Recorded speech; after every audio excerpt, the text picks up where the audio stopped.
Okay, well this is the June 2014 Joint Venture Fast Track Networking event. I'm here with Yoav Ezer, my good friend and partner. And Yoav, would you like to say hello for the recording to all these fine people? Hello, all you fine people. How are you doing? Okay.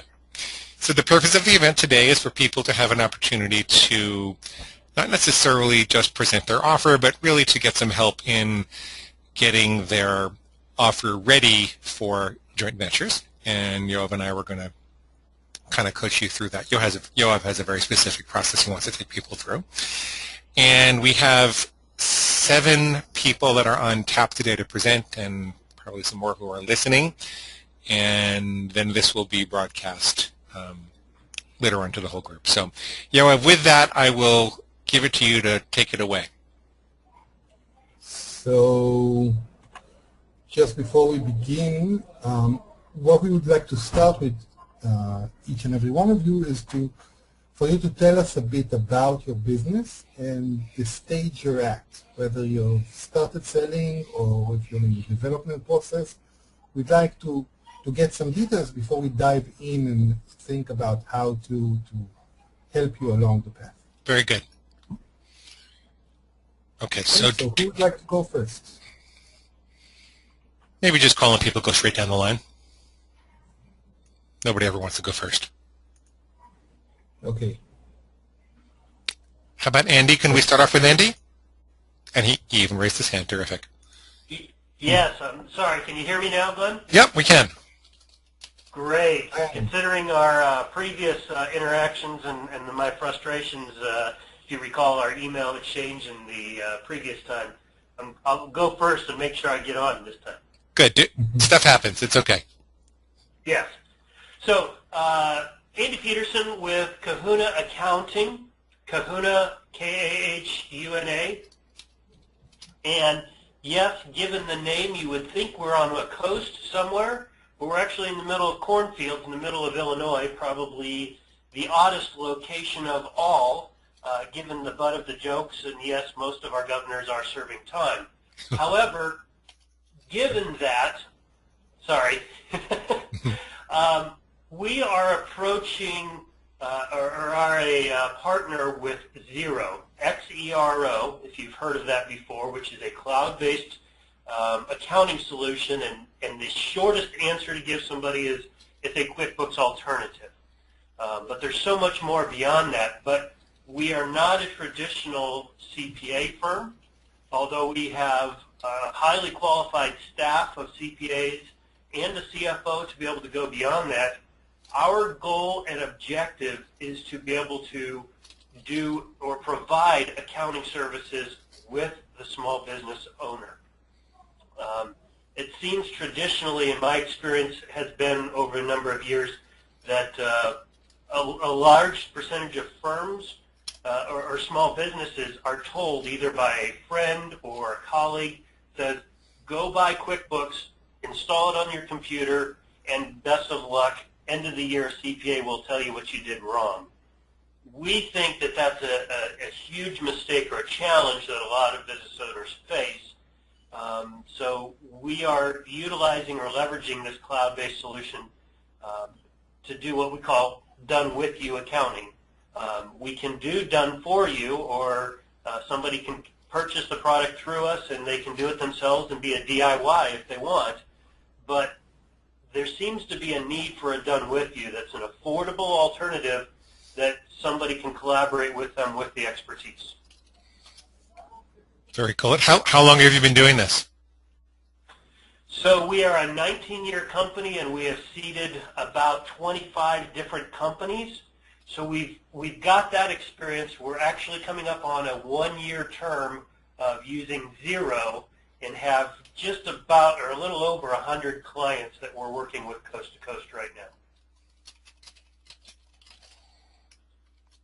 Very interesting. Okay. Yoav, do you want to ask Andy more questions? I didn't mean to take over. No, it's not. It's okay. Andy, how are you marketing your business? How are you selling?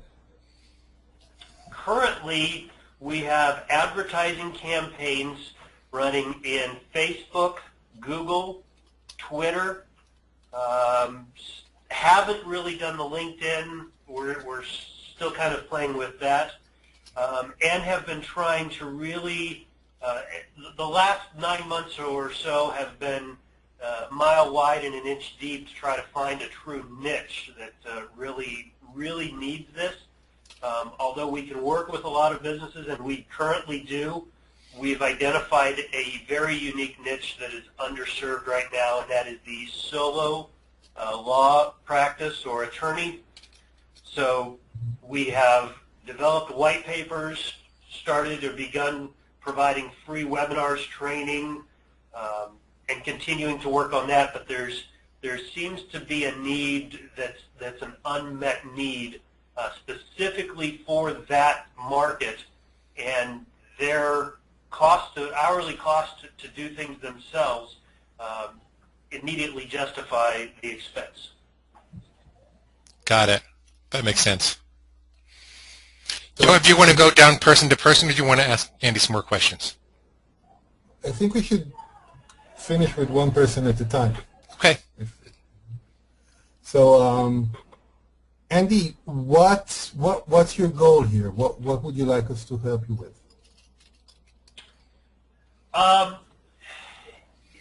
I really just want to make sure that I'm continuing to wrap my brain around this. And actually, the accounting piece is one of several other strategic partnerships long term. So as I'm a Planet Perry follower, found the joint venture fast track, it was one of the things that the founder of the business, original founder, said, you need to go make sure you wrap your arms around this. So I'm trying to learn absolutely as much as possible. Anything that I can hear as part of this so that I can make sure I'm structuring continued joint venture opportunities together. They are starting to present themselves naturally to me in this lawyer realm. But again, just wanting to make sure that I'm learning as much as I possibly can and learn pitfalls and errors to avoid as we continue to move this forward. So I actually had a lot of work done with the in the lawyer niche, mostly in Israel, but also in the United States, and that's a pretty big market. It's not a niche; it's a market, and you have plenty of JV opportunities in this market. So the simplest would be lawyer blogs. There's a lot of them with thousands and sometimes tens of thousands of followers. And if you can come up with a guest posting strategy for those blogs, some pieces of content that you can post on that blog, you can get a lot of traffic from that. And those are the areas that we're actually finding right now. And they are actually, as we're talking to the founders and owners of those blogging groups, they're continuing to look for that content. I'm blessed to have an amazing staff, and one of them being a journalist and a writer who loves to write. So continuing to provide content is not something that we're not unable to do and provide, even if it's not me personally. So we are continuing to go down that road, and actuality, they're just reaffirming that it's an underserved market, that the need seems to be there, and it's just continuing to start and keep that movement going forward in that. So have you started? Sorry, go ahead. You go ahead, Yoav. So have you started? Have you posted guest blogs on lawyer blogs, on attorney blogs?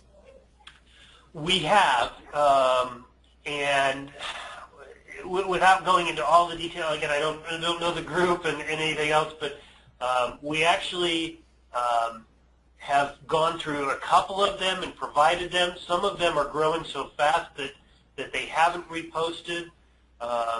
You know, we got kind of slapped on one of them where we posted where somebody was, we joined a conversation and somebody said, oh, you're just trying to market inside this other realm.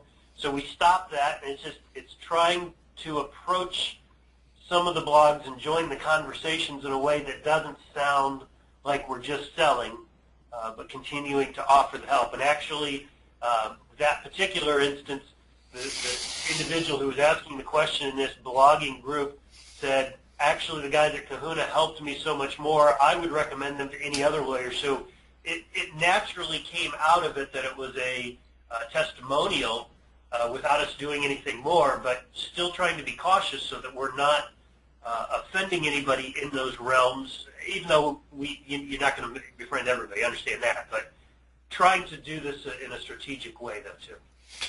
Andy, one of the best ways that I know of to get it sounds like you're talking about interacting with people in the comments on the blogs, but what I'd like to see happen for you is for you to have the opportunity to actually post articles on the blog with the blog owner's endorsement. And one of the best things you can do in that regards is to study their methods. And if you can come to them with a bit of a case study about how one of their methods really helped you or your customers, and you've got an article about that, it's almost impossible for them to say no, right? Because you're then not only providing them with content, but you're providing them with proof that their methods work. So it helps them to sell at the same time as it helps you to get exposure to their audience. So that's one method you might consider. Okay. All right. No, wait. I'd like to show you something. Glenn, may I have the screen, please? Yes.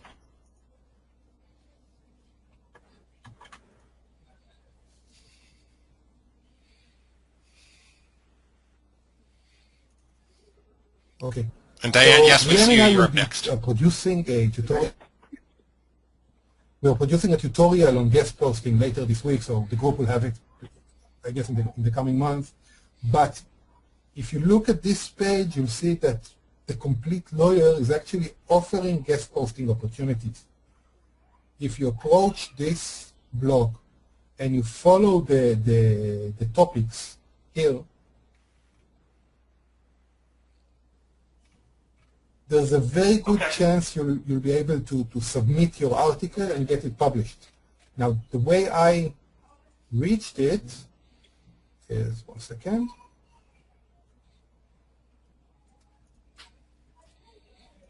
Is I searched for lawyer blogs guest post on Google. And what happens is you'll get a list of blogs for lawyers that offer guest blogging opportunities where you can actually post your article. Now, it's common that if you provide value, you can pitch at the end of the article.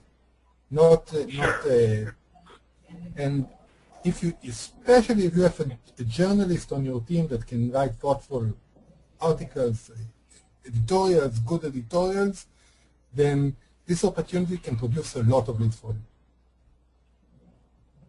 you. Great, thank you. Andy, would you like us to take a quick look at your funnel? Where will people land? Let's say you do get a guest blog, and at the end of the blog you want to send them back to your site. Where are they going to land, and why don't we take a look at how you're going to capture those people and convert them into customers? Sure, and just to talk you through without driving myself, I can have you go to kahunaaccounting.com. Okay. kahunaaccounting.com. I'll be there in a second. Sure.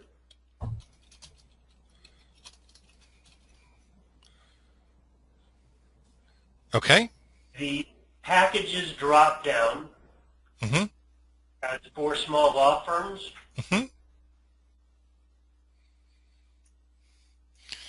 Everything you need in a bookkeeper with affordability. Is this where they would land? This is one of them. Now, if we have specific webinars, we've got some unique pages that we'll send them to. But this one is kind of the overall complete view. They want to have some validation, so that's where we immediately bring in other attorneys that we're working with onto it. But as you continue to scroll down the page, you get additional benefits, actually some initial pricing as well. Okay, this is not bad. This is not bad. My preference would be to drive them specifically to a page where you could generate an opt-in and then offer them a series of trainings and agitate the problem that you're out. Because I think you're correct that you've chosen a good niche, and every hour that they spend trying to do their bookkeeping is an hour that they can't be billing $300 an hour, right?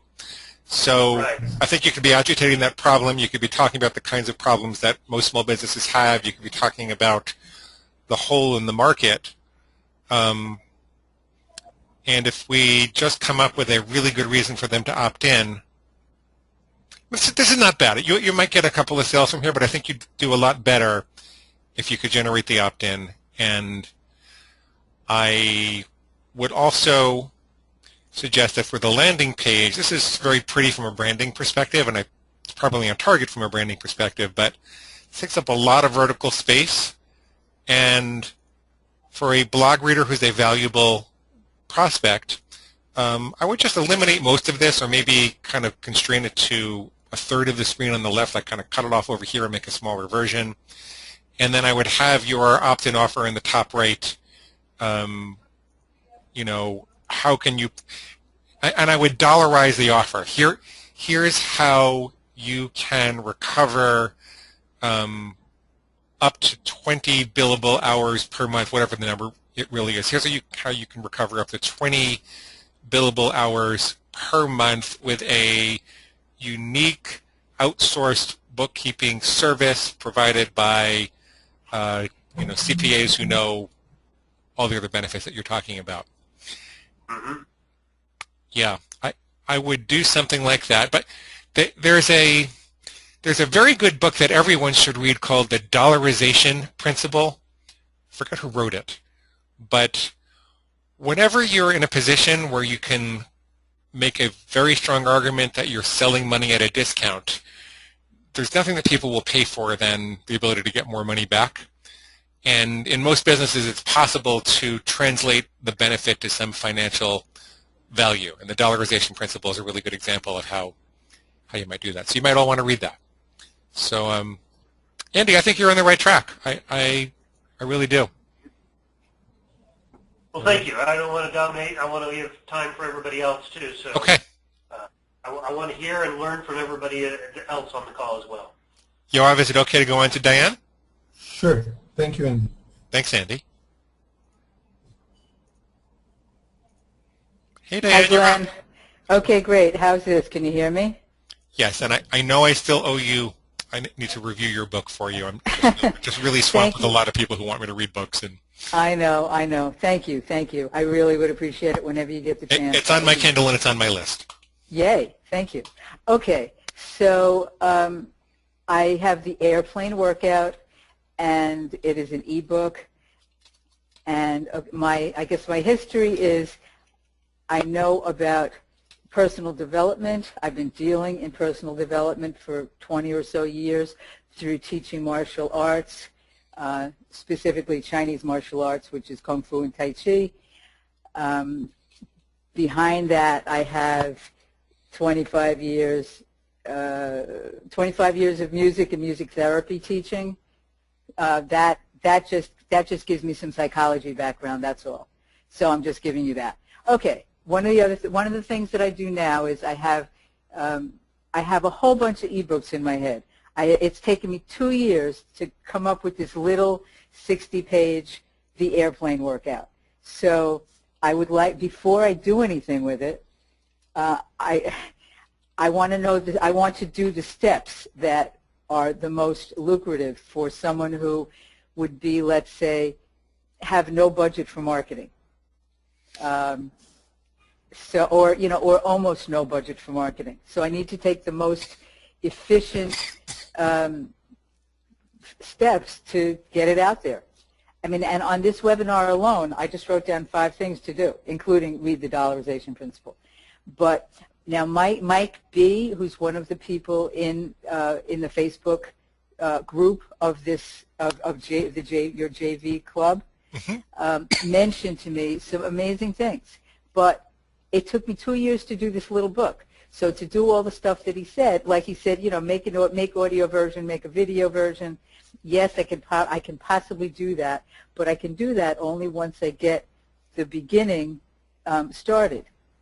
unless you think I should do nothing until I have all that together. Do you have, where's the site again? Okay, you can go to the airplaneworkout.com/go. That's a good domain. Thank you. Okay, well, yeah. So anyway, that's where people land. I may change. I may take out get the airplane workout, and I might. You said dollarize, so I'm probably going to change the 1% to 182,500 people per year. You know, so that people can see it in terms of how they can help themselves. And at the bottom, I will put down how they can save $12,600 in cardiac bills, so that if they stop themselves from having a stroke, and they can save themselves $500 a year from going to a weight loss program, or all the things. I mean, the book is about, it's exercises that you can do sitting on an airplane. Anybody can do them who has arms and who has legs, which is most people who fly. It can definitely be done without legs. But the exercises were designed to use the entire body system, every single piece of it. In other words, not just the muscle system, not just the circulatory system, not respiration only, and not just your mind for focusing. It's all of them together. So, do you have any research behind this? First of all, I think it's a wonderful thing for people to do, and I applaud you for looking to help people be healthier and arrive healthier after the flight. So the questions I'm asking you are marketing-based, not human values-based, okay? Okay. So the question is, do you have any research that indicates that people are concerned about getting blood clots in flight? Great question. I believe that nobody cares about it because they don't know about it. I think that it's something that happens after the fact. For example, I was talking on a Mary Ellen Tribby phone call, and one of her clients said, "Oh my God, I had a cardiac event 3 days afterwards, and the doctor attributed it to not moving in flight. So I absolutely want your book, and I absolutely..." So I'll give you an example. It's what you're saying is kind of dangerous from a marketer's perspective. Do you know that there is abundant evidence that animal protein causes cancer? Do you know that? Do I know? I do. Yes. Right. And I know the science behind that. There's lots of science. Diane, Yes. with all the science behind that, how much of an impact has that series of studies had on society and the way that we eat? Well, from generation from 2000 and on, I think it's had a tremendous impact. I think it's not impacting older generations. But what do you think? Well, I think it's had a bit of an impact from very famous people. I think what I'm trying to get at is you're trying to sell prevention and not cure. You're trying to sell what someone needs as opposed to what they want.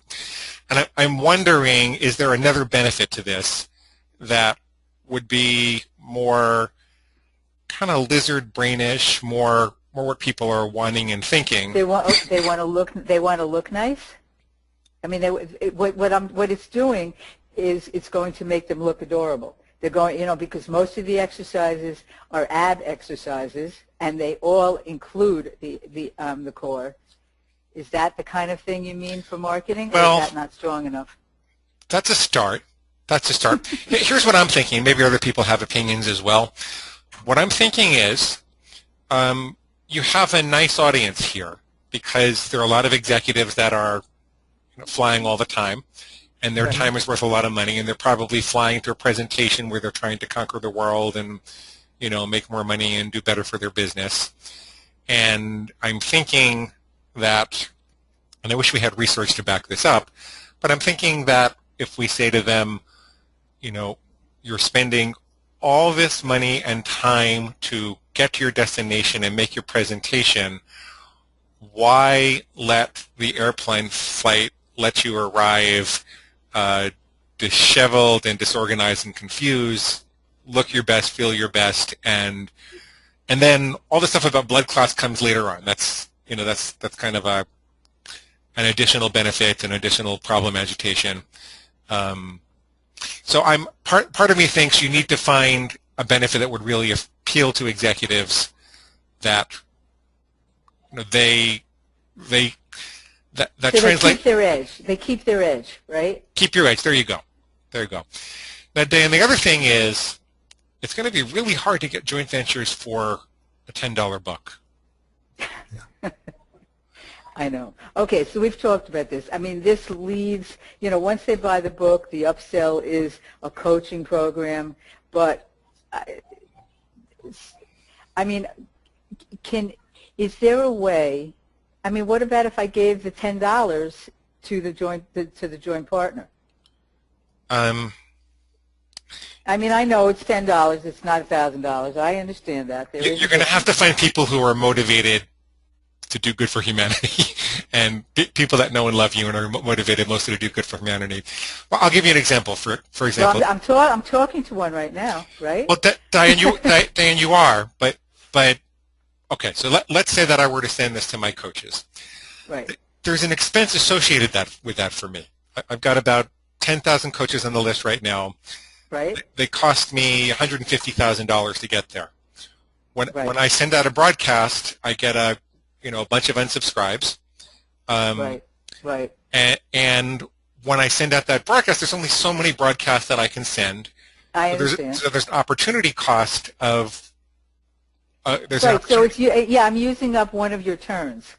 It's like going on a radio show and asking for free airtime to do good for humanity, and right. Diane, maybe sooner or later I would get around to doing this, but it's difficult because it's expensive, and I know, and plus the amount of unsubscribes could cost money. It's going to cost you money for sure, and maybe you would get fewer unsubscribes, or maybe you would get more subscribes to $10,000 offers rather than $10 offers. So what I think you need to do, you're very good at providing content. I've seen your writing. I know that you write well. I know that you've got a passion for what you do, and I would follow Yoav's guest blogging procedure. I would do as much guest blogging as I could and build up a traffic flow to this, and I would experiment with different offers until you not only got this selling, but you got the coaching selling, and then I would come up with a really, good offer to make to a joint venture partner. It's right now you're kind of in a position of saying, I've got a really good book, it's really good for humanity, and you kind of have to go out and beg for people to do it, and you're not going to get them to do it more than once. It's going to be really hard. But if you're providing them with content, and you're doing the testing on your traffic, that's the no budget way to work this out that I'm aware of anyway. Yoav, do you have any other thoughts about it, or does anybody else want to comment for Diane? Yeah, I do have a couple of comments about this. Dan, yes. First of all, I want to address the issue of how to appeal to what they want. Okay. I think you have a very, very cool hook with the whole Kung Fu thing. So I know guys, because I'm a guy, and I know guys in the tech industry, because I used to be a guy in the tech industry, and we're all a bunch of little children. We want to be ninjas, basically. Right. And the fact that you teach someone how to do Kung Fu, and I know I'm reducing the importance of it, but you're teaching a Kung Fu exercise someone can do on the plane, and he can be a bit more of a ninja when he comes out of the flight. Right. Okay. Now, so, okay. That that's sounds one great. thing. The other thing is, I would build a marketing plan in the following way. I would go to tech blogs. There are huge tech blogs. There's TechCrunch, has millions of readers, but there are smaller blogs with tens of thousands, hundreds of thousands of readers, and write guest posts and give away the book for free. Now, you need to consider this seriously because I know you've worked hard on this, but if you could give because convincing them to do a joint venture, the $10 wouldn't work. It's Right. not enough. Right. But if you write a compelling guest post and get someone to read your book, and the book is good and beneficial and it helps them, these guys have a lot of money. They can afford a health coach. So you need to have a strong upsell to your coaching services within the book, but this could be a perfect way to get a lot of leads. And that's what I would do, but again, you've put a lot of work into this, so you need to consider this. Okay. So it's about. All right. So give it away. So does that mean do not put it out there yet, or does that until I've done this guest blogging stuff, or does it mean put it on Kindle, put it on, keep it at ClickBank, advertise it, tell people it exists.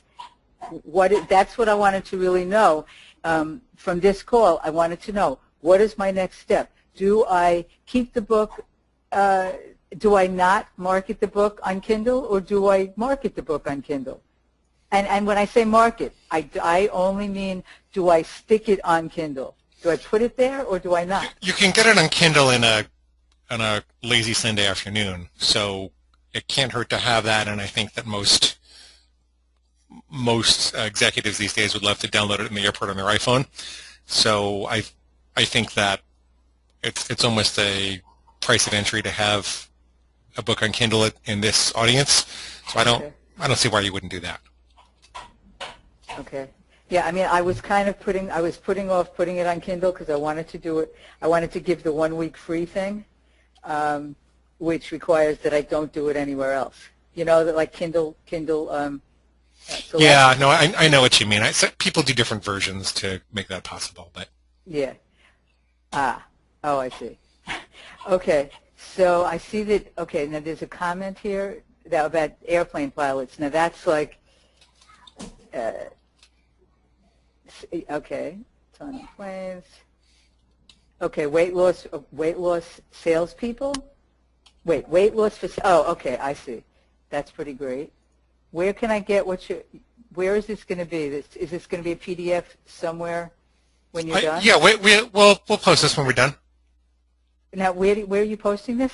We'll post it in the group. Oh, I mean, as a PDF? If you want it. No. I just want to know how you post it. Well, I'll sell it to you for $10. That's funny. Well, okay. So, I mean, on this call, I really wanted to know what is my next step. So, I guess guest blogging and also possibly changing the sale or changing the sales letter to address the ninja in everyone. Right. But then what you need to understand is that selling something, marketing something that costs $10 is close to impossible with a profit. Even if you buy clicks, buy ads, or you pay someone to do PR for you, it's almost impossible to make a profit of it. So, okay, one of the things I wanted from either of you or from anyone who reads the book, I want to know am I underpricing it? I mean, should it cost more? I know that it's still not going to cost $1,000. I understand that, but should it be $27 or should it be $47? I don't know. So I think my hunch would be that you give away a certain percentage of the book, and for people to get the rest of the book, they're going to need to opt in. So if you gave it away on Kindle, you could get some traffic from there. And then you would be guest blogging, driving them back to the place where they could get the book, and then I'd focus my sales effort on selling them coaching, and the coaching might be all about how to arrive fresh and strong after an airplane travel, and you'd be kind of targeting all the executives that came through with coaching. I'd forget trying to make money from the book itself. I would be trying to make money from the coaching, and then let's say you're charging $150 an hour for the coaching. Well, maybe your joint venture partner gets the whole first fee, right? The whole first session fee or something. Then you're getting closer to something that you could really approach people with. But in the meantime, you could be doing the Kindle marketing and and guest blogging to drive traffic, and you could be experimenting with your funnel. That's what I would do. That's my best guess as to the next step. Okay, well that sounds fantastic. But the thing that the coaching that I'm teaching them, is that going to be focused training that they do off the plane, or other training that they do on the plane? Well, Dan, you would know better. Which is more saleable? Which is more saleable as an outcome? If I've got to fly to California and make a presentation, I don't care how you make me better. But okay. I get it. Okay. Great. I think it's kind of cool. There's a bunch of things I can do on the plane, but maybe there's some things I can do off the plane too. That's brilliant. I mean, no, on the plane, fantastic. Okay. Awesome. Anyway, kiddo, we got to move on. Okay. Thank you, everyone, so much. One more thing, Glenn. Yes. I'm sorry to be blunt about this, but you need to move faster. I understand. Are you bossing me around? No, I'm talking to the answer. Oh. No, you're talking to me, right? You're talking to me. Right, yeah. 2 years is a lot of time. I know. You need to get No, I mean, the book took me maybe 2 hours to write, It's the process of getting it, it's the process of the other pieces. Like, someone else should be there to do all that other stuff, but no one is there. So, anyway. Yeah, that's the reality. But you know what? Don't treat the process like you have to know everything in advance and know exactly what to do. If you decide on guest posting, just jump ahead and start it, and see what happens when you touch the market, when you publish something. Well, that's a really good point, Yoav, and the principle behind that is go and establish the traffic first, see if you can generate an opt-in, and then you've got a whole group of people you can talk to and survey and test different offers with, and and if you're not able to generate the traffic, via, if you're not going to have any money to spend on marketing, right, then you want to see if you can generate the traffic through some of these methods first, and then you have a group of people you can talk to and survey and develop your offers for. And if you're not able to connect with them like that, then it's going to be difficult to sell to them. So yes, we want to get you moving faster. So. Thank you. Diane, don't feel bad. He's blunt with me also. Don't feel bad. No, I don't feel bad at all. I mean, I'm surprised that you didn't laugh at me. No. We love you. We love you, Diane. I know you love me, okay. But I know that 2 years. I understand that's a little much. Okay. Thank you much. Okay, very good. Ready to move on, Yoav? Mr. Machine? Yeah. Okay, ready yes, to go? Okay, so let's So I had to get rid of the phone. Okay. Let's talk to John. Hello. Hey, Mr. Verbrugge, how are you? Good, how are you? Very good. So let me tell you a little bit about my business and the thing I'm going to present here. I'm an IT consultant. I've been doing consulting for over 10 years, and I have two things I was thinking about presenting here. One of them was I'm going into doing some mentoring, trying to tell people how to start their own IT business, and I've got a coaching program and a book in the works in there. But I thought maybe for the joint venture thing, I'd ask you about something that I'm already currently selling that I'd like to sell more of, and perhaps there's a good way to use joint venture for this. Does that sound okay? Mm-hmm. All right, so the item that I sell that sells really well is a phone system, which I've kind of packaged up as a phone system in a box. And basically it consists of a server, it's a phone license software, and a number of phones.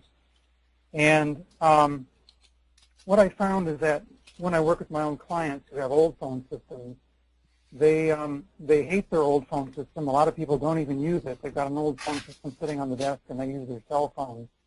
And I'm able to come in there and say, hey, this new phone system will solve all of your communication problems. And I've actually collected some consumer language about how they hate their phone system and would really like to replace it. So I'm thinking that with enough good marketing and some other avenues to get the word out there about the system, I could probably sell a lot more.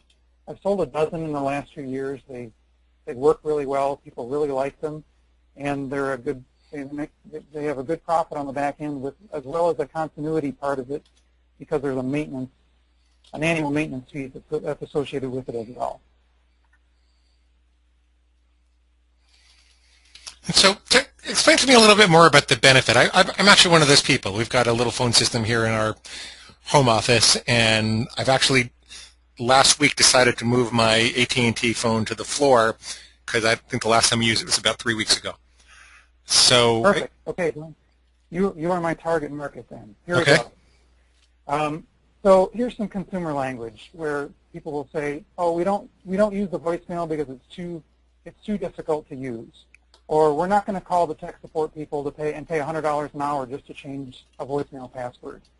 It's those irritations that people have. Mm-hmm. The features are that you can change your own settings, you can change your own name, you can do all your own maintenance yourself, the small things, with a web interface.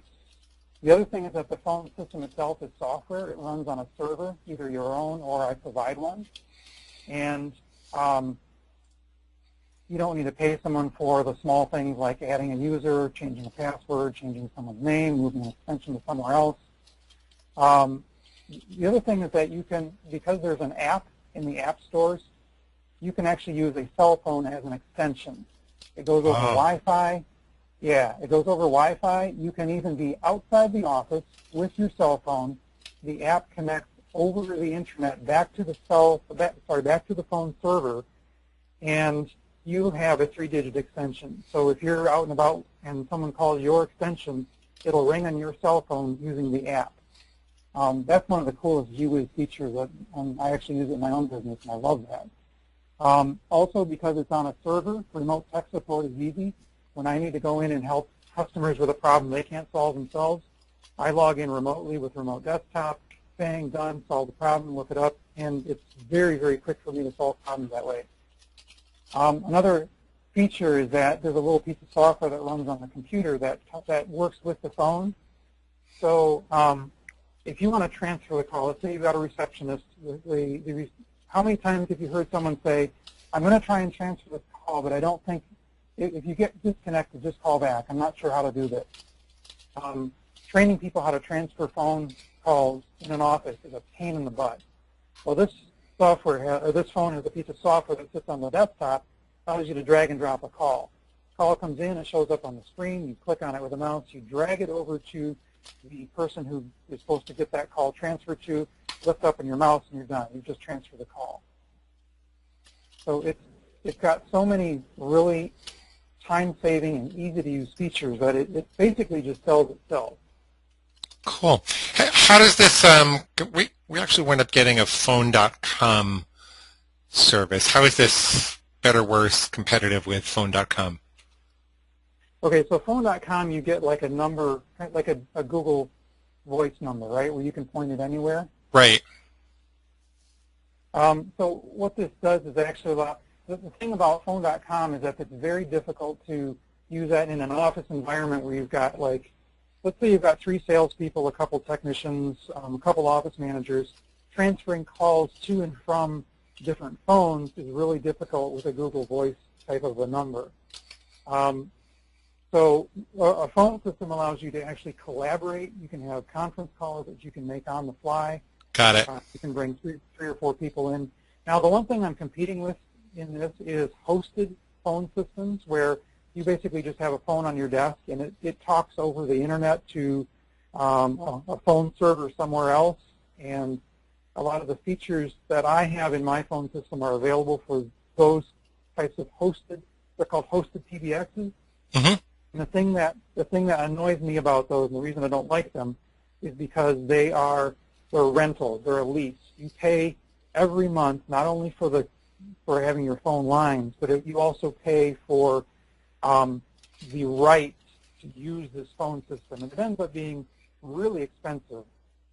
This phone system, once you buy it, you're done. You have everything that you need. The only thing you pay for going forward is your phone numbers, basically your line.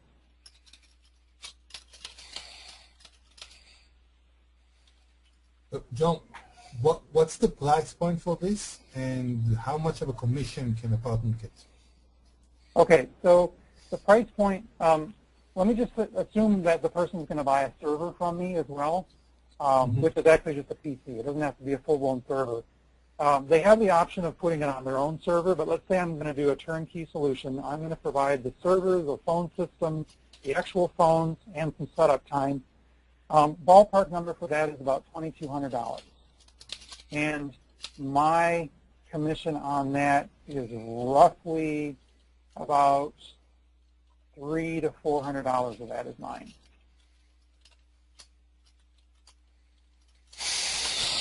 Cool. Okay, and your question is what? Is this a good joint venture? I mean, is this a good joint venture product? Basically, is this something I can try and go to other companies and other people that are kind of in the small business market and say, hey, I've got this turnkey phone system. What do you say? And if so, who and what would I approach? And let me say one more thing about this too. What I was thinking I was really niching down and trying to push this for phone systems for medical offices, or phone systems for dental clinics, or phone systems for small law offices, or a little bigger phone system for small businesses. I did a bit of keyword research on that, and there's not a whole lot of keywords on those smaller niches, but small business phone system was fairly large. John, I've got a bunch of thoughts. It sounds like Yoav does too. Yoav, why don't I let you go first this time? So how much work is it to install the system? How much work are you putting per client? Well, assuming everything goes well, it takes about 2 to 3 hours of my time to basically program all the phones, get the phone software all set up, and just confirm that everything talks together. And what I can do then is I can ship the whole thing to the end customer and say, all you need to do is plug this in and turn it on, or perhaps maybe say, okay, your IT person can set this up in a matter of in a matter of an hour. Now, I will say that all the phone systems I've set up at this point, I've done myself. So I know exactly what has to be done, but there's been a couple cases where it doesn't go as planned, and like, oh, wait, this phone didn't connect right, blah, blah, blah. So there are some technical issues. But for the ones that I know, that go really well, it's only a couple hours of setup time to get all the pieces programmed in. Yeah. So 300, it's just my opinion, but Yep. $350 for 3 hours of work, and that's not including the marketing, is not a lot of money. If you put in the time you need to invest in the marketing and maybe the cost of the marketing, then you'll be losing money. What I would do, if you can, let's assume you can create a marketing funnel for this, create traffic for this, actually make sales. What I would do is I would negotiate a bigger percentage of the deal. And maybe if you can sell, then you need only to get commission for the sales. Transfer them to someone else to do the work, get $300 per sale, and let someone else do it. Okay, so what you're saying is basically I wouldn't have to do all the setup. I would be able to sell the system and then ship it off to someone else to do all the setup and all the work. Because setting up a traffic source or a sizable amount of traffic for this is a lot of work, and you can't both be the technician and the marketer. Okay. Because if you're both the technician and the marketer, then the marketer would have to stop when the technician needs to work, and that will put a cap on the amount of business you can do. So that's Right. that's the first decision you need to make. Okay. So what I can Second, do then is provide videos and how-tos and real clear, just step-by-step, here's what you do. When you get your product, do this first, do this next, do this, and get really detailed about the process that the end user or the other IT person would go through to set it all up. And I can include that in the package as kind of a bonus or as a maybe an upsell. Hey, pay an extra $200 and get my free or get my video course on how to set this thing up. yeah. Yeah. Yes. John, are these clients valuable in any other way once you've made the connection? For my other products, yes. I found that once I have a client that knows I sell good stuff and support it well, or in the past I've supported my current clients well, my local clients, I'm able to come in and solve other problems. For example, another product I have that sells really well is an email backup server. It backs up all incoming and outgoing email for a small company. Nothing's ever lost. So I can come in, half a year later and say, hey, glad you like the phone system. How are you doing with backing up your email? Oh, you're not? Oh, hey, here's a product you really need to look at. How much do you make from that? The email server? Mm-hmm. Or from the phone system? Well, what I'm trying to get at is, how much are these clients worth to you overall? Like if we looked at a 2-year value for these clients, what would they be? I guess the only point of reference I have is my current local clients. That's kind of my starting point, and that's where I am right now, and I'm trying to get away from having local clients.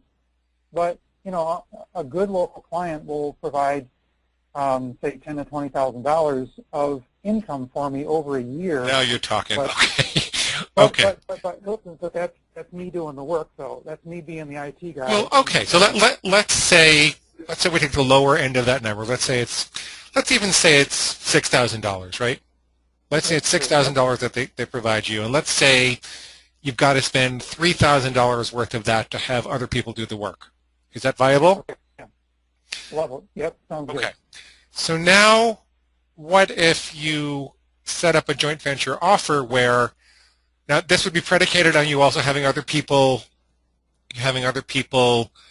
do the work of the installation for the phone system. But now, right. You've got something you know how to sell, and now you're not doing any of the work. You're just in the marketer's, toll taker's position. So now you go to the joint venture partners and you say, and we can all brainstorm who those partners would be. You say, I make about $350 on this package. I'm really good at selling it. I can sell out of every, 10 leads you send me, I can probably sell 2 of them or whatever it is. And you know what? I'm going to give you the whole commission. I'm going to give you $350 for every sale that I make. And what I get out of it is the client. And if those numbers you just told me are true, John, if we can squeeze out $3,000 on average from every one of those clients, what you then have is a client-generating machine. You've got all these people that are sending you clients for free, right? It's liquidating, and then you're in the position of working with the clients, and now you just move people around. So you do a bunch of joint ventures, and let's say you can get, I think we worked out that there's about $3,000 of profit per client for you. Well, if you can do 10 of those a month, you're in really good shape, aren't you? Yeah. Yep. Okay, I see. What do you think of that? So I want to get out of the business of doing the work, which I'm desperate to get out of anyway, and do the work of the marketing of this thing, hook up with the joint venture partners, give the whole commission on the first one, and then what I get is the back end for the client itself to do upsells and other products over the year. Here's my other question for you. Sure. Could the same audience that you want to target with your how to start a tech business, could this be integrated in any way therein? Yeah, actually, that's a good point. That crossed my mind a few months ago, and I've kind of forgotten about it. So if I've got someone that's really interested in starting a tech business, the first thing I would probably do once they've started is say, listen, you want to be able to sell these phone systems and this email backup server and all these other products like PCs and servers and antivirus and so on. Here are my recommended products, and why don't you, here's a bundled deal, just buy it from me, and you get to install it for your customer. Right. Okay, Right. that's awesome. I like that a lot. That's the so, two businesses work together. see. So now let's put this all together. Okay. The only piece that's missing from this is the instant cash flow, because you don't cash in on those customers for 6 months or a year, it sounds like. But if you put this all together, you have those products in a box that you're selling to the IT customers. You're joint venturing with people who could be in front of those, how to become an IT consultant people, and you're offering them, the $350 free and clear.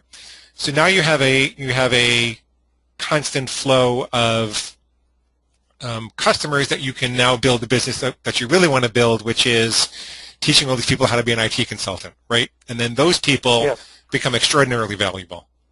So, yeah, the piece that's missing from this, and maybe some other people have ideas, I don't see it right now, is your time is fairly well consumed right now, if I understand, with the technical work, even in other places. So it would be nice to have something that generated cash for you sooner. This is going to be, 6 months to a year for each deal before the cash starts coming in. But if you're willing to put in the time and set this all up, this could really put you on the map. Okay, and actually, floating this myself for a number of months is doable. My business is going pretty well, and if I can spend 4, 5, 6 months getting this in process, and then the money starts rolling in, that's doable. So let's just go over the principles of all this so people can apply it to their businesses. The principle is, if you've figured out something that sells, the question is, how can I make this an irresistible offer to a joint venture partner? And a lot of times that involves pushing out the cash flow curve and the time horizon so the joint venture partner gets the immediate cash and you get the bigger part of the deal over the long run. And that's the principle that we just followed here. So hopefully that gives you all something to think about. Would anybody else like to suggest something for John? One more thing. John, I would really renegotiate the commission. The $350. Negotiate the commission with my joint venture. With the software company. With the software company, the one that sells the phone service software. Oh, I see. Yeah, they're kind of hard to work with on that. But John, what if, see, if you set up these joint ventures and all of a sudden you're doing 10 a month, you can say, by the way, I'm doing 10 a month, but I'm killing myself to do it because I'm giving them the whole commission, and I really need something for me because I got to eat too. I do it the other way around. I tell them, listen, I'm going to try and push for a 10 sales a month position, but that's going to require a lot of effort. And I want to know that I can, and I need to pay people money to sell that much. So I need a bigger commission. Can we discuss what my commission will be when I reach the 10 sales a month point or the 8 sales a month point? And I've done it a couple of times, and it usually works. Because if you... Right. Yes. I see. Yeah. The other thing, on that same note, the other thing I can do is, if I'm, because I'm bundling this with a server and the phones themselves, I can buy those much cheaper if I'm buying more than a few at a time. Okay, so I think we have a decent formula for you. So now what we just need to talk about for a minute is who else is going to be in front of your potential IT consultants? So describe for me the ideal client for your IT consulting business? All right, sure. I'll just tell you the one I did a few months ago. It's a small law office, ironically, and they have two offices in different parts of one office. Two offices that communicate together, and there are a total of maybe 8 people, 4 in one office and 3 or 4 in the other. They bought this from me in order to save money on their phone bill, which it did, and all the features allow them to be in touch with the system when they're in and out of the office. Is that enough information about what my... Well, I mean, ironically, there happens to be someone in the audience who's in front of small law offices. You might want to talk to him about how you can... Right, yep, I already wrote that down. But are those people going to want to be IT consultants, or maybe we're overcomplicated? No, I see, I'm sorry. So, yeah, what I thought you meant was who's an ideal end customer for the system. Well, so, I mean, maybe that's easier, John. I was trying to... Ideally, I think the customers are going to be worth a lot more to you if they're people who will want to get into your IT consulting, how to be an IT consulting business. It might be that's too far of a stretch. It'll take longer for sure. Okay. But so you know what, you have a nice, these customers are worth, thousands of dollars to you each year if you outsource things. And, okay, so there's small law offices that might be might be a target for you. Who else? I'll just go on my list of my kind of niche offices. Dental offices, orthodontic, small medical offices, the solopreneur. Selling a phone system where you can actually give your VA his or her own phone extension might be useful for the small entrepreneur. And with just a couple extensions, the whole system gets a lot cheaper. Nonprofits, although I'm trying to get away from nonprofits because they typically don't have enough money to do anything, but any kind of a small business. You could focus on law and dental offices, or maybe even just law offices to start with, and get it moving. Okay. Yeah. So the question you want to ask yourself is who's marketing to those, who's marketing to lawyers, who's marketing to dentists, and there are a lot of people that are following the Dan Kennedy, Jeff Paul model that market to dentists and chiropractors in particular. Yeah, right. So you could try to JV with some of those people. Okay. And these numbers could start to look attractive to them, I'm not sure. Who else? Who else is in? Can I add a couple of things? Yeah. So my first choice would be to go to your accountant and have you installed this system for your accountant? I have not sold any to an accounting firm yet. I see where you're going now. That's a good idea. So what I would do is try to focus on customers that are in front of small business owners, like law offices or CPAs. And then when you have a successful installation, they automatically become a viable JV partner. Because That's not only Sorry, go ahead. I like that. I would start with your CPA because you're already paying him. So at least you'll get a meeting to talk about installing the system in his office and maybe sending an offer for his clients. Cool. That's great. I like that because they do end up talking to a lot of my types of customers. John, you might even want to, well, I guess you can't give it to him for free because you have costs involved. But there's got to be, you want to... everything at cost. Go ahead. You can do everything at cost. I could do everything at cost, yeah, and that drops the price down, significantly. I'd almost be tempted to buy it for him if he would agree to promote it to his customers once he's delighted and surprised by how well it works.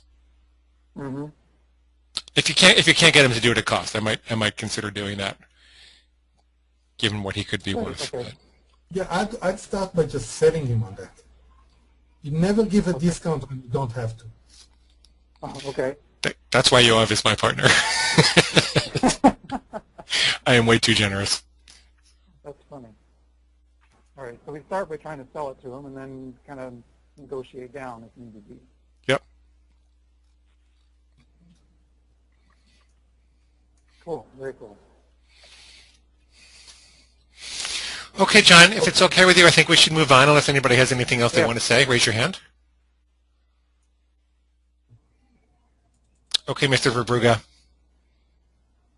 Very interesting. I didn't expect you to talk about this today. It's very interesting. Sorry, I pulled one on here, but yeah, okay. Thanks. Come back and tell us about it next month, okay? Okay, wait, John, and you need to post it to the club. Okay, it just so happens that I have a list of a few thousands of office workers, and I'm sure other people in the club have access to small businesses. The club members are, the easiest people to convince to joint venture with you. So. Okay. All right. I'll do a nice little write-up about it, and I'll put it in the Facebook group. By the way, we'd really appreciate from everyone on the call if you could. We're about to start our paid advertising for the joint venture fast track, and we'd like to get the club more active. It's most valuable for everyone when it's active anyway. So if you maybe post a little bit about what you learned and what you're looking for after you've had this discussion here today, that would help everyone to get jazzed and get involved, and we'll have a more active community, which is better for everyone anyway. So, but that would be a personal favor to Dr. Glenn and Mr. Machine. Mm-hmm. So let's go to Dr. Kazianam. Thanks, John. Dr. Anam? You able to hear us? We're not hearing you if you are. So maybe you need to look at go to webinar setup or type something into the background. Nope. Okay, we're going to go on to Laura Elson in that case, and then Martin Pritchard will be up after that. So, hey, Laura, how are you? Pretty darn good. How are you guys today? Pretty darn good. I'm pretty darn good myself. This is fun. Hey, Laura. Yay. Hey, how are you doing, Yoav? Thanks. I love all your suggestions. It's just great. I see my own product and process in a lot of what you've been saying, so I've been writing it down. That's great. Oh, terrific. What do you do, Laura? I am a parent coach, and in the words, oh, by the way, my website is at yourbetterkids.com if you want to have a look. And right there it says that I help parents to raise super happy, well-adjusted kids they can be totally proud of when nothing else has worked. Yourparentcoach.com? Your Better Kids. Yourbetterkids.com. Yeah, I'm the only parent coach who refers to kids rather than parents in the URL. Is this good? I don't know. Okay. Well.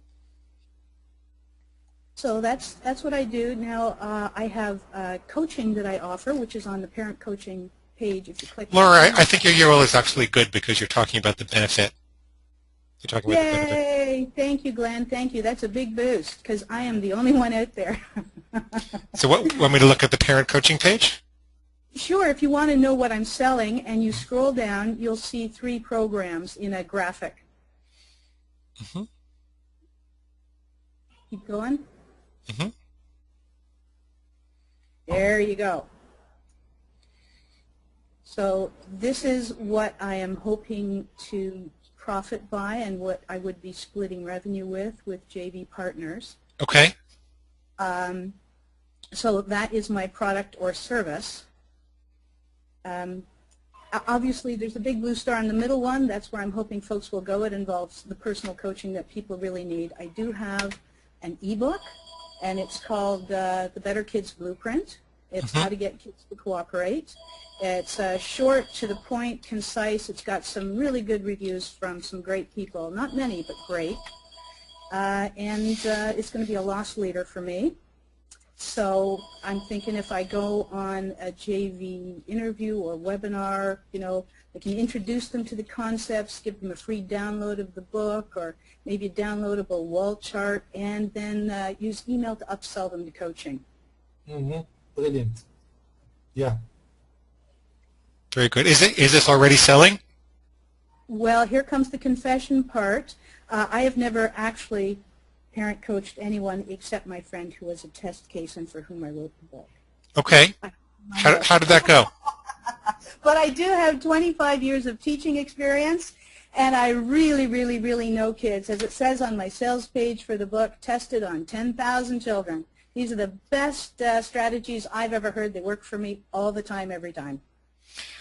Okay, so I think the first thing you might want to do is work with a half dozen people and go into some Facebook forums on parenting, and you've got a reasonably credible site and you've got credentials and background that makes sense. I would probably work with a half dozen people and prove the point and do it in exchange for their willingness to be part of a case study, which means that you can have someone interview them when they're done. So then you'll have from a half dozen interviews, you'll have like 40 different audio clips, and you can arrange them by theme, and then you have all these other people saying how great you are, and I think you'll have a lot more proof, and this will sell a lot better like that. Mm-hmm. So Yeah, it's on the to-do list, and you're answering one of my key questions. Probably my most key question is, I have a lot of possible avenues to carry this. Which one to head down first? Okay. And it's all, you've just named it. Try it out on a few people, get some feedback. Maybe even do an offline workshop with some local group.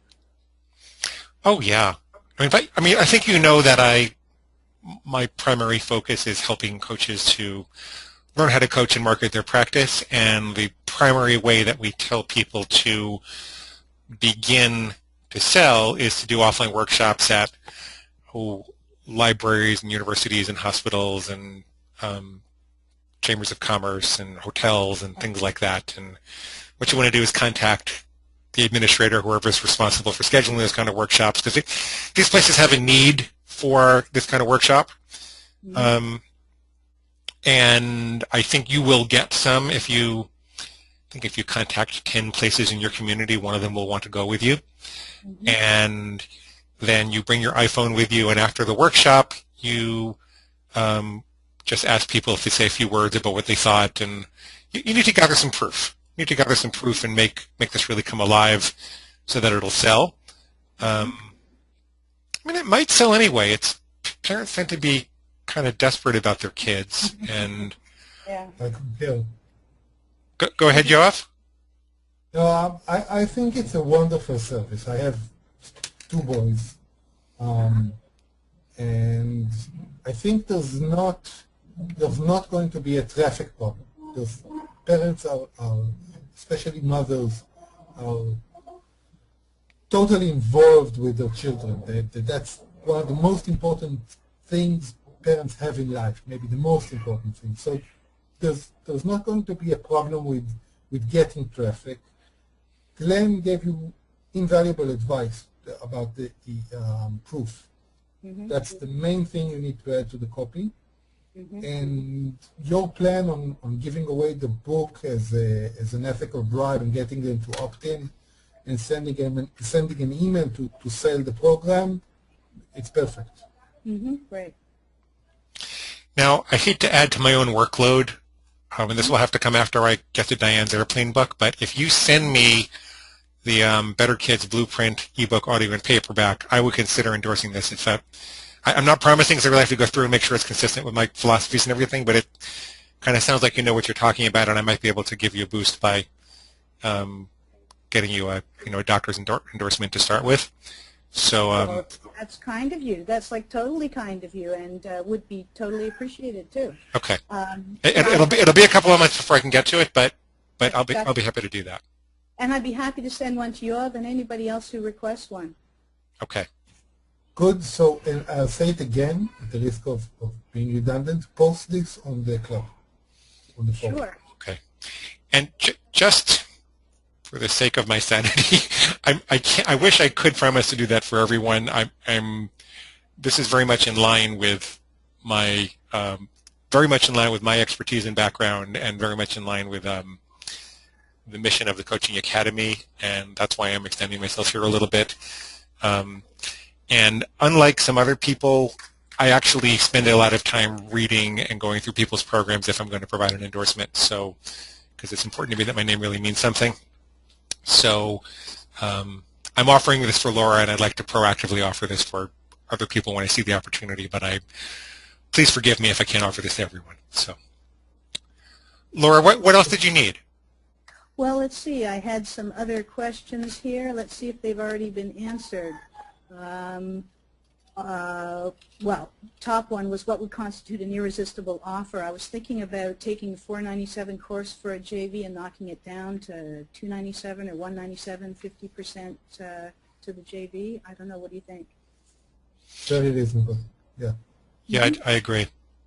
Okay. So my second question is, would you include lead generation magnet downsell on the JV's email number 2? Forget that. That's a detail. You know what? Forget it. I'm just going to go out there and do something, and that'll solve itself later. How's that?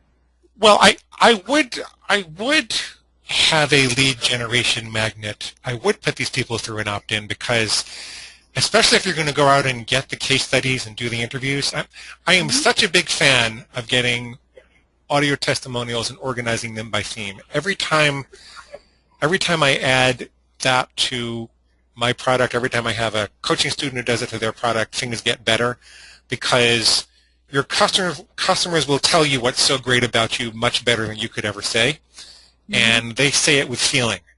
And when you take the time to like pull out those clips and you organize them, and then you get customers coming in and saying, you know, I heard all the exuberance about this benefit or that benefit, and I just have to try it for myself. So, so to get looped back to the lead generation machine, I want you to have a list so that you can, you know, send them an email and say, hey, have you heard this case study yet? Did you hear that case study yet? And especially for a problem where, you know, parents are feeling desperate about the troubles they're having with kids, I would love them to hear case studies that had very specific, detailed, great advice, and they heard the before and after with that. I just think that would be extremely motivating.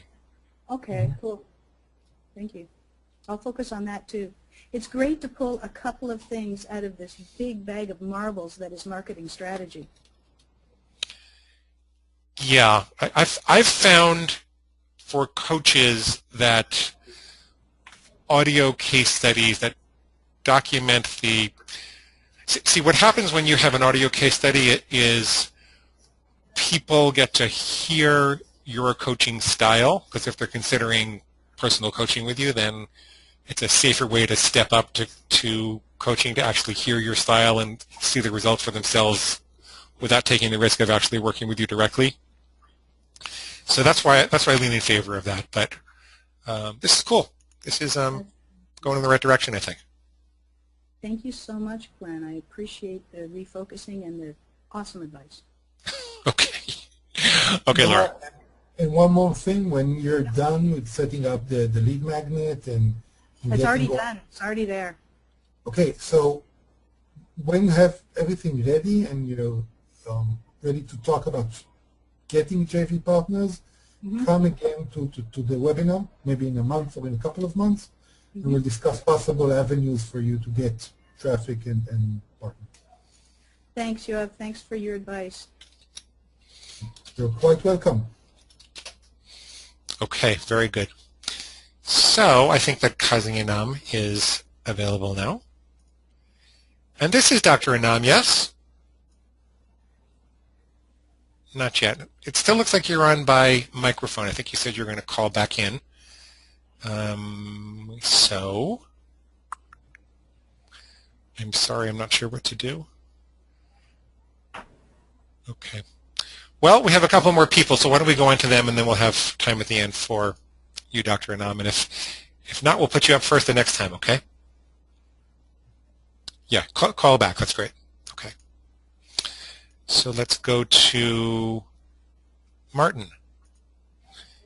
Hey, Martin, how are you? Thanks for all your help today. Yeah, no, that's fine. That's fine. Can you hear me okay? Yes, we can. Yeah. Excellent. Hello, everyone. Hello there. Hi. Okay, thanks for giving me some room on the webinar this afternoon. Obviously, I'm Martin Pritchard. I've been in sales and marketing for roughly 20 years at different levels. Internet or an online business is my full-time job at the moment. I do have a full-time job, so I'm starting to build up an online business. But just to give you some sort of background as to what I've done so far, I have a couple of products that are already in the marketplace and have sold well. I'm working on a couple of new products that are due to go out within the next month or so. In terms of where my sort of specialties lie, as I say, as well as being in sales and marketing for the last 20 years or so, I'm a bit of a self-confessed geek. So I know my way around a PC. I know my way around creating programs. Martin, you know that I'm a geek trapped in a jock's body, right? No, I'm firmly a geek trapped in a geek's body. So okay. I'm fine with that. In terms of the product or products that are being worked on at the moment for release, the previous things that I've sold, I got to the stage where I was sick and tired of seeing them end up on black hat sites and wares sites and torrent sites and you name it, by people that obviously didn't pay for it, or also in some cases people that did pay for it and wanted to, for whatever reason, share it amongst umpteen other people that didn't pay for it. So I looked at the existing solutions to that particular problem. There are many out there. Some obviously restrict the access to the product that you're selling. Others add like a watermark or a stamp to the product. But none of them really seem to be doing what they really needed to. For example, one of the common things that's used is like a PDF stamping technology. But the difficulty or the problem with that is that you're effectively pointing directly to what they should delete before they share it with anyone else. So I've been working on some software or a product that adds effectively an invisible watermark to pretty much all file formats. So it works with PDFs, it works with audio, video, executable files, you name it, it pretty much works with them. That product is called Stealth Marker, and as I say, I'm currently having a number of people beta test that at the moment with great success.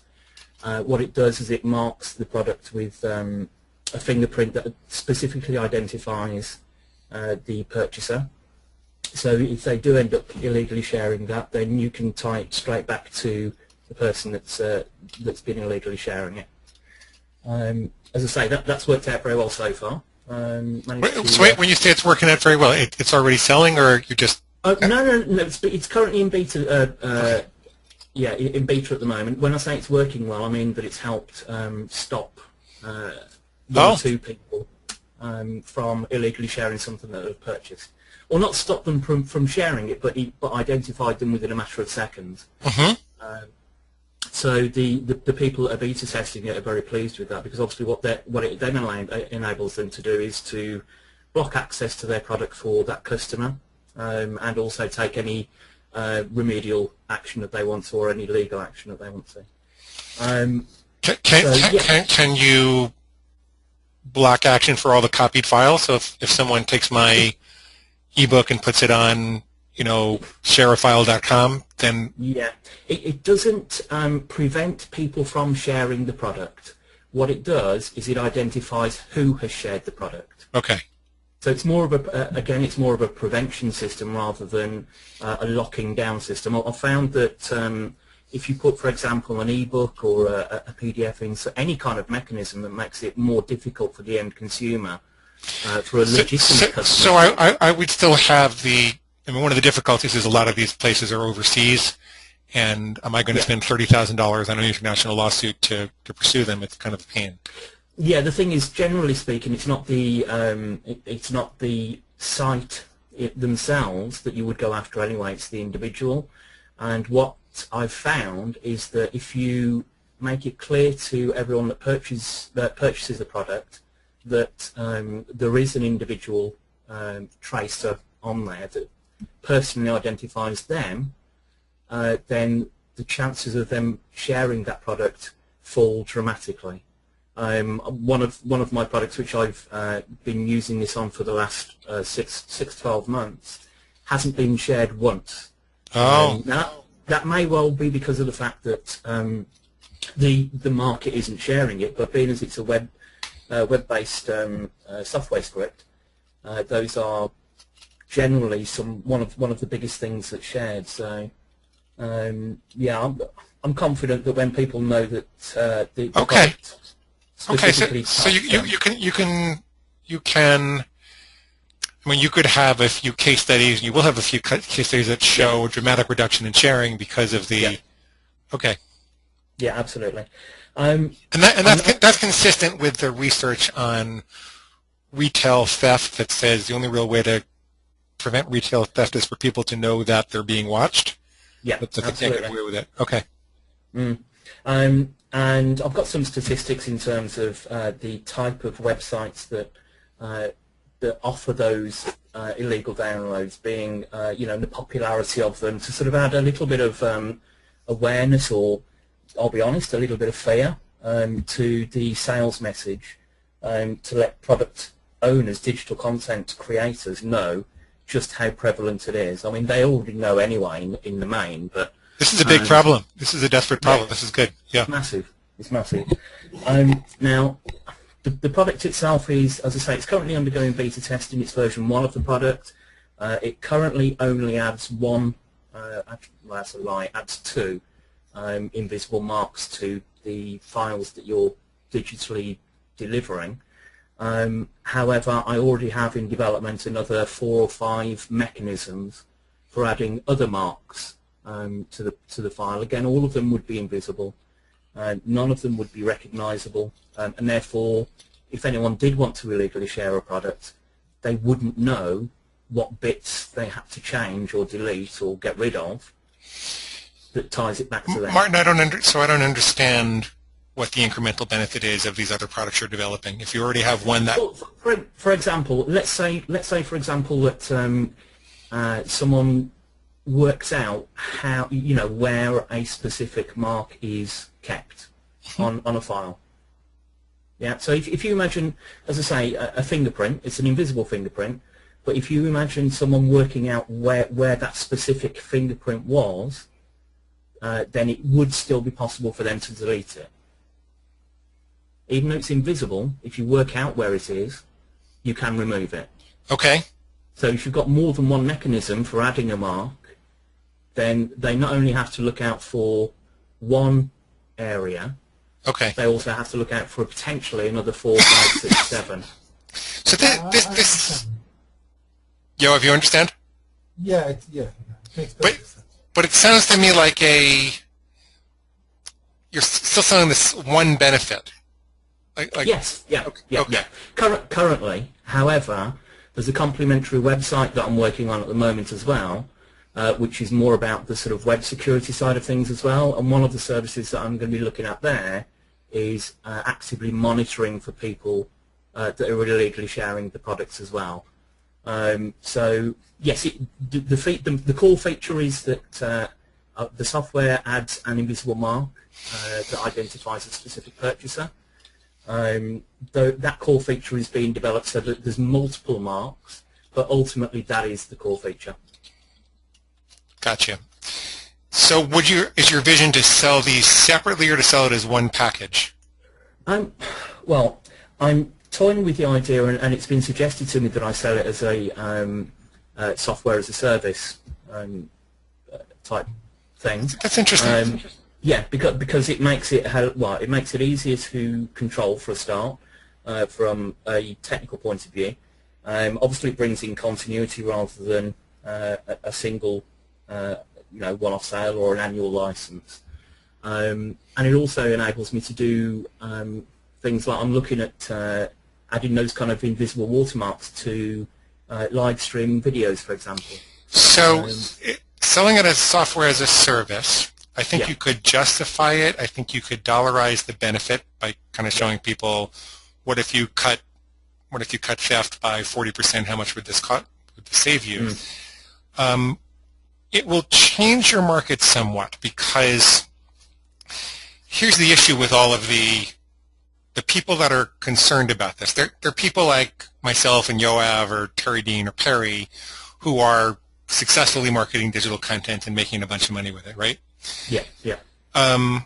Probably 93% of the market that's concerned about this are people who are just coming online, and most of them, the sad truth is that most people fail with their digital products 3 or 4 times before they hit.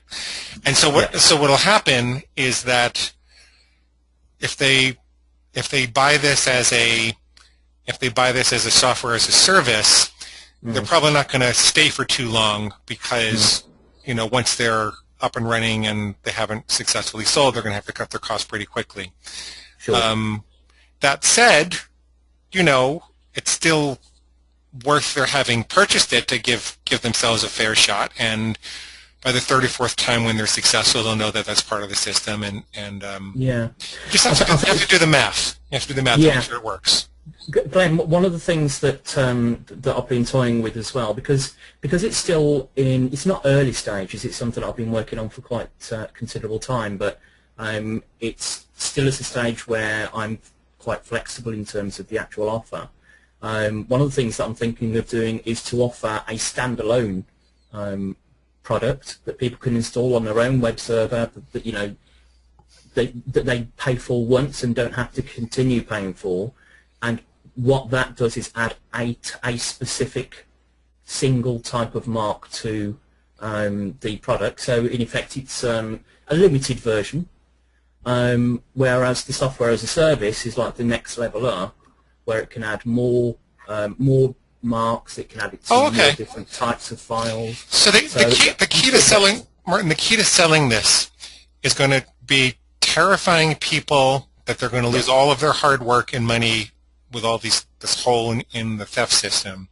Yeah. And then having a guarantee, having a really aggressive guarantee, if and maybe the guarantee is more aggressive if they go for the higher end service, that no more than X sales. I mean, ideally it would be, like a LifeLock guarantee where, no one's going to steal your identity no matter what, but maybe you have to make it a tolerable level or something like that. But you need to really use fear to sell this, and then you need to have an airtight solution to lock them down. Yeah. Anyway, what can we help you with? What can we most help you with? Well, I suppose, as I say, because I'm still at the stage where I have flexibility. It's a self-developed product. Everything that I'm doing is by myself. So I'm trying to find out the best way to prepare myself and the product and the business for a joint venture partner. So what's going to make it more attractive? Let's put it that way. Okay. Well, I would imagine you need to sell this with a webinar. Yo, did you want to say something? I'm sorry. Yeah, I've been waiting for an opportunity to So I have to respectfully disagree with you, Glenn. Okay. At least you're doing it respectfully. Sorry, Glenn, I want to do it. I totally disagree with you. Well, I'll take the respectfully part out of it then. So. So Martin, just to give you a bit of a background, I founded and I was the CEO of a software company. Okay. We sold a PDF to Excel converter. Yeah. And we sold tens of thousands of copies, and we've had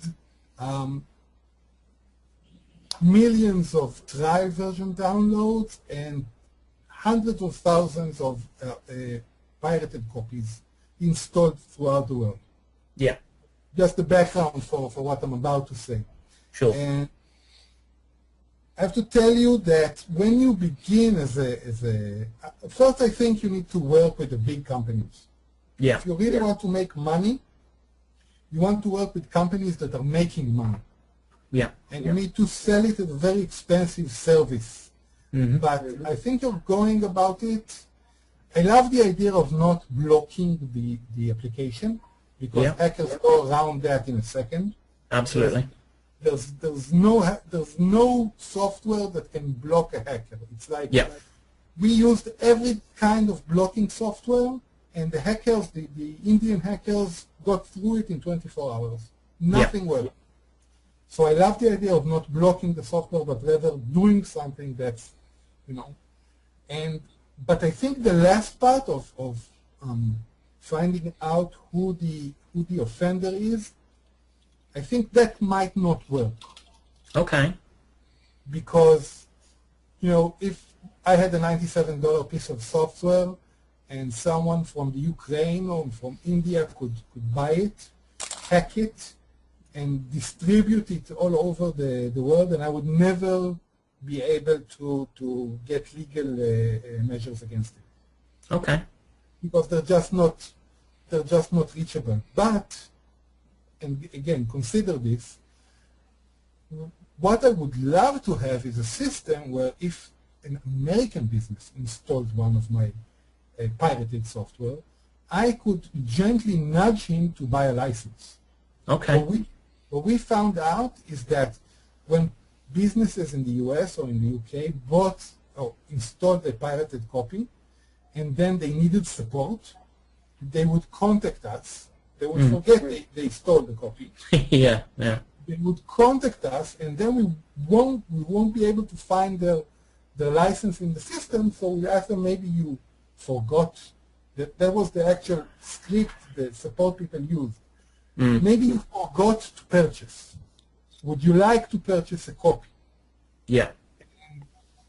When they understood it's a stolen copy, they immediately bought one.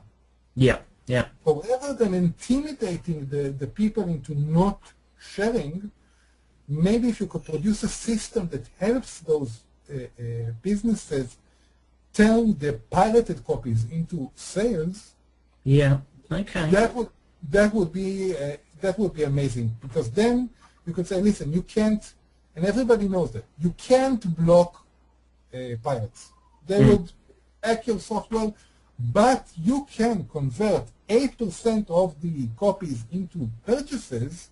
Then you'll be making a lot of money. Okay. No, it's certainly worth looking at, and I'll take the time to do that. I appreciate your experience on that, definitely. And Yoav, I'm humbled. I was erroneously assuming that we're going directly after the individual ebook publisher, something like the Airplane Workout or something like that. I think there's multiple markets, if I'm honest. I know that it's very easy to say who can you sell it to, everyone, and obviously when you make statements like that, you end up selling it to no one. But I think that there are multiple markets, and there are multiple angles that can be taken, such as you already mentioned about instilling a sense of fear, but there's also a sense of indignation that I've noticed amongst people that have had their products illegally shared, and anger, and I think quite rightly. Got it. But I think Yoav's background and experience, he really does know that market, and there probably is. Yeah, absolutely. So you need to pick one to start with, because it'll be an effort to generate all the marketing materials. So I think you have both perspectives, but if it was me, I would go with Yoav, because I trust his judgment and his experience. Yeah, absolutely. No, it sounds like an excellent idea. Just to put it in perspective, TechSmith, the company that produces Camtasia Studio. Yeah, Camtasia, yeah. Yeah, they make millions in sales every month. Now, they don't have, they're not ashamed, or they don't have feelings towards the pirates. It's too big of a company. It's strictly business. But if you can show them how you can increase their sales by 5%, you can easily charge $100,000 a month just for them. So rather than going after the small book marketers, I would go for a solution that caters to those people, and one successful implementation could really transform your companies. I love the idea. Don't get me wrong, I love it. Yeah. No, that's a really good idea. I appreciate that, definitely. So, Martin, unfortunately, we have to move on because we have 2 more people in just 20 minutes. Absolutely, I want to yeah, make sure no we give problem. everybody at least 10. So, Sure. Okay, very excellent. good. Thank you both. Thank you, everyone. You can talk to Yoav more in the forum, too. Yeah, perfect. Excellent. I will do. Thanks both. Terrific. Bye, thank you. Bye. Bye. And then we are on to Natalie. Hi, Natalie. Hi, can you hear me okay? Sure can. Thank you so much for offering this product and having us on the phone. Well, thank you for coming on and being brave to share your product and get the brutal feedback that Yoav and I are dishing out. So, Okay. I actually am running I actually have a dual life right now. I am a full-time sales director and directing a sales team, and I've been in the director role for probably over 10 years. At the same time, I am starting a business on the side, and the business that I'm starting is working with other women who are very career-orientated and want to grow their career, but they're not exactly sure how. They may feel that they're not heard because they're women or a woman, and they don't know how to speak up and say, this is what I want for my career. okay. So they're facing the glass ceiling? They are facing the glass ceiling. And it's interesting, as I talk with some women, just talking about, well, you know, there's not only the glass ceiling, but there's the glass cliff as well. So when they do take that promotion or get the promotion, it's usually in a situation where the department or the company is in trouble, and so they take a position that is pretty much a position that no man would ever take. You're either going to succeed wildly or you're going to fail wildly. You become a turnaround queen, which means that ultimately in the end, once you turn that one division around, then you're asked to turn around other high-risk situations. And it makes your career a very stressful one. Okay. And so you're targeting women that want to advance in corporations? That's correct. Okay. Then get pegged into this very stressful position. Yeah. Okay. Are these Fortune 1000 corporations? Is there a particular type of industry? I am not focused on a specific type of industry, though as I talk about this particular issue, it seems that it's more medical. I actually happen to be in the medical industry, but it's medical and technical that seem to have more of a problem or an issue because it's heavily, there's not very many women in it.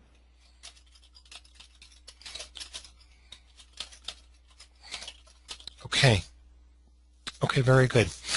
And what you're offering them is coaching. What are you specifically offering? Okay, so what I'm offering is I am starting off with, I'm about to release a book. My target date is September. And along with the book, I want to have an online online learning system along with coaching. So the book actually shows you how and what to do, but the online system gives additional information, worksheets, that sort of thing, so you can organize your thoughts. And then the online system also gives you a forum to interact with other women who are going through the same thing so that you have the support that you want or need as you're trying to further your development. And plus the coaching is another place where you can get that support as well. Okay.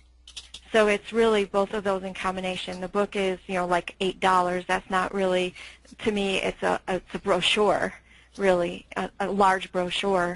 It's really the area of the online learning and the coaching that's where I want to bring everybody to. So okay, this is a good plan. Okay. And so were you in this position and that's how you were? Okay, tell me a little more about that. Okay, well, there's two things. First of all, my mother is a physician, so I use my mother's experience. When I was growing up, my mother graduated from high school and did not pursue college until I was in kindergarten. And at that point, she entered medical school when she was 31 years old. I was 16. My brother was 15 and 14.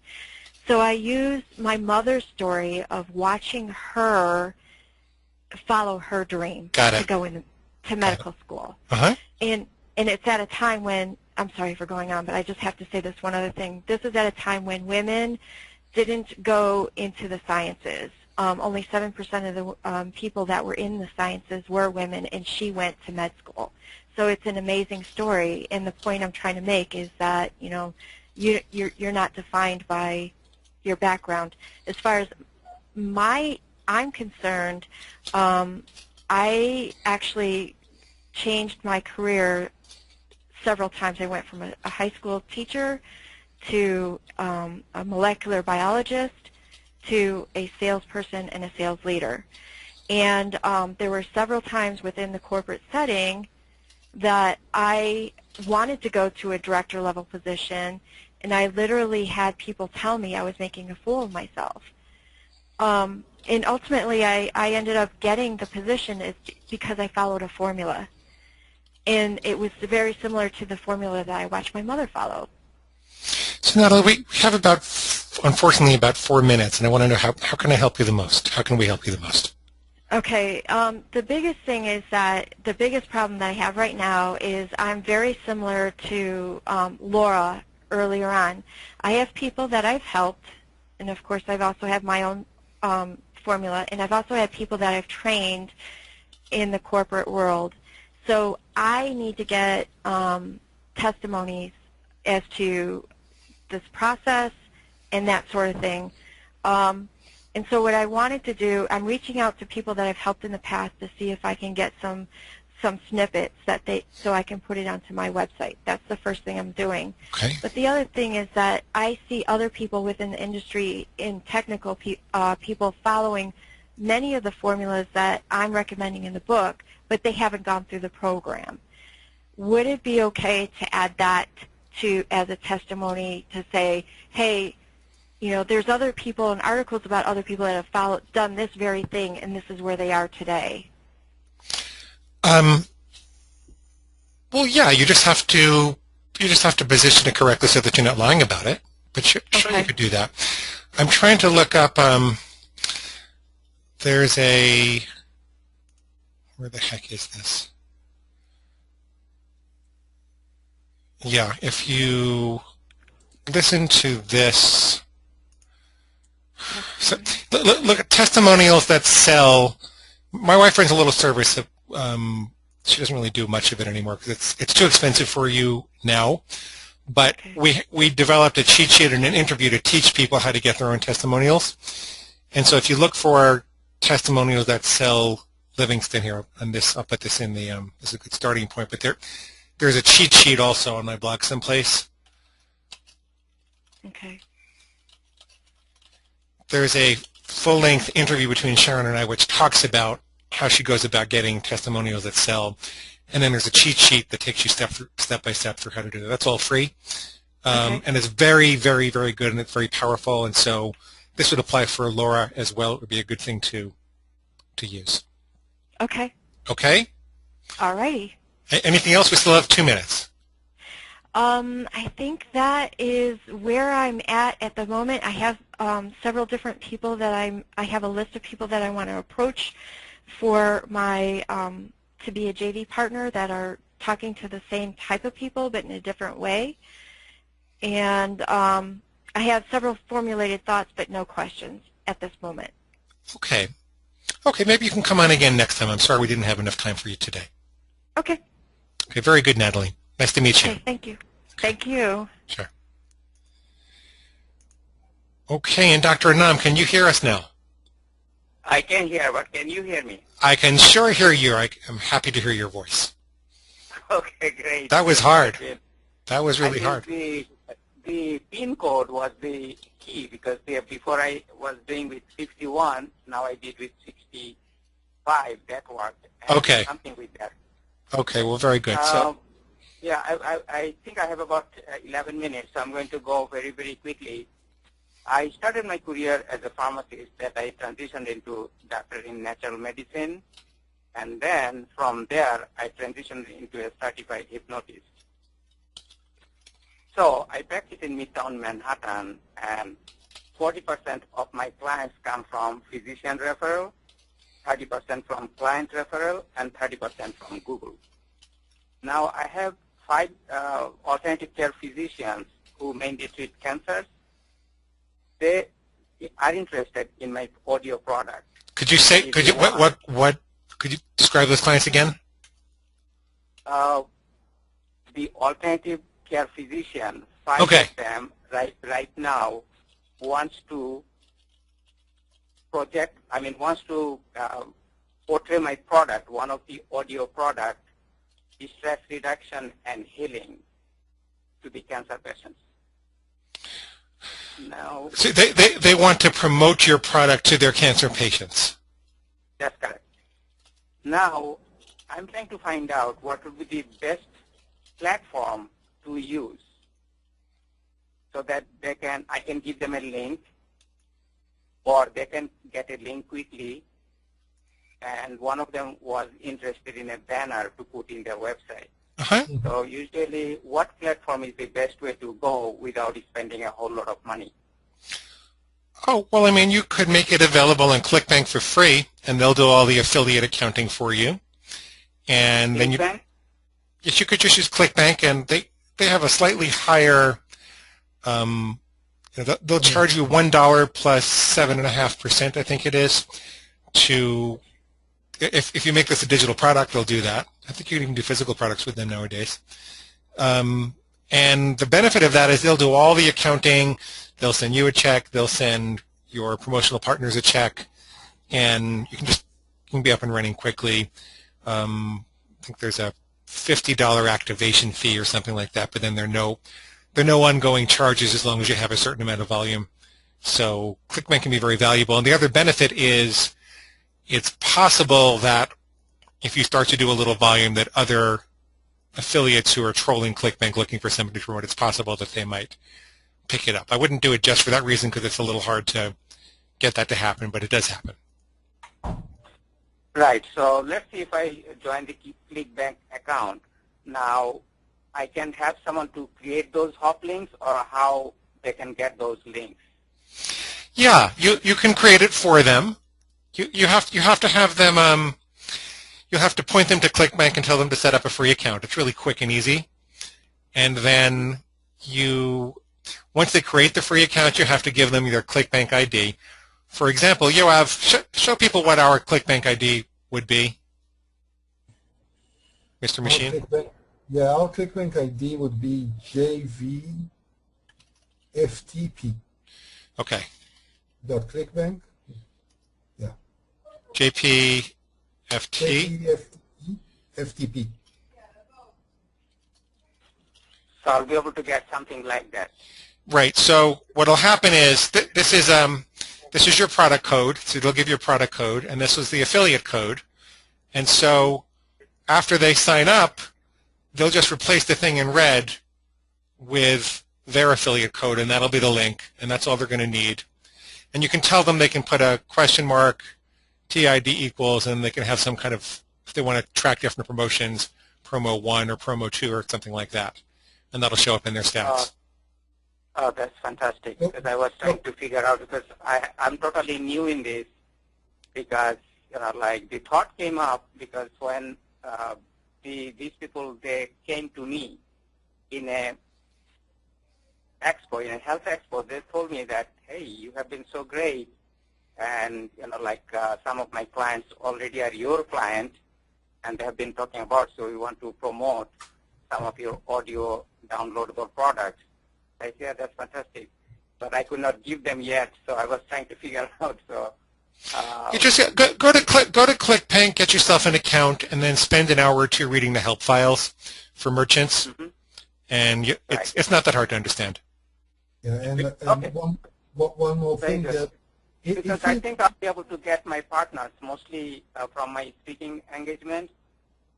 Because, basically also from my clients, because some of my clients I have selected, they have like lists. So I'm asking 3 questions when I try to get a joint venture partner, if they have a list and what is the size and what type of like buyers are there. Are they health related, health conscious? And also if they have a website which has a lot of traffic coming in. And once they buy the health-related products, then down the road they buy other stuff like personal development. So that's what my finding, that first when I solve their problem, like immediate problem, like a fear, phobia, or a habit, addiction, then they look for personal development. But first, so that's how. So then I would set your commission really high then. I'd probably set your commission as high as I could because you're going to make the money down the road with the clients. So, Yoav, did you want to say something? Yeah, ClickBank has an advanced program where they actually help you set up the links on the website. It's like a coaching program. It costs a couple of $100, but if you're spending a lot of time doing the technical stuff, it might be worth it. So they can give you a lot of technical help if you need it.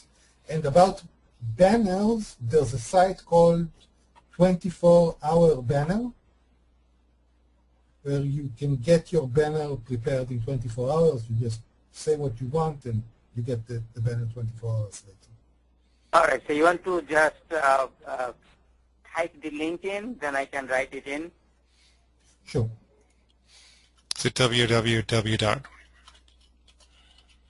Is it plural, Yoav, like that? Yeah, exactly. Okay. And you could also go to elance.com and post a job. That's how I get my graphic designers for the banners. Okay. And make sure they have experience doing banners. Right. So if I need any ClickBank help, so I can also post it in Elance, right? Yes. Yeah, but again, ClickBank has a handheld. Oh, they have their own advanced support? Okay, that would be Yeah. Let me just check it. Let me just All check right. it for a So minute. before we go, I want to give a gift to everyone. Anybody can use it. Go to my website, www.hypnosisleader.com. And once they are there, they can download a 15-minute relaxation session. And anyone and everyone can use that. Okay, very good. Very good. Okay. Well, we have just another minute or two if anybody has a pending question or comment, and then we're going to have to jump off. Yoav, I interrupted you a whole bunch of times today. Is there anything else you wanted to say? Yeah, one last thing. If you enjoyed what you heard here, or you want to go onto the forum and post a little note saying how much Glenn helped you, then we'll be happy to read it. And also how handsome and sexy we both are. Yeah. And we might even use it as a testimonial if you allow us. But in addition to talking about us, we'd like you to talk about yourselves and what you learned and what you're going to be doing differently, because that will get people engaged with you. You'll get some ideas from them, and it will facilitate people getting engaged in the community, because we want this to work out for you. So, well, thanks, everybody. I'm encouraged. I thought this was a really good webinar. I hope you did too. Hope you all learned something, and we look forward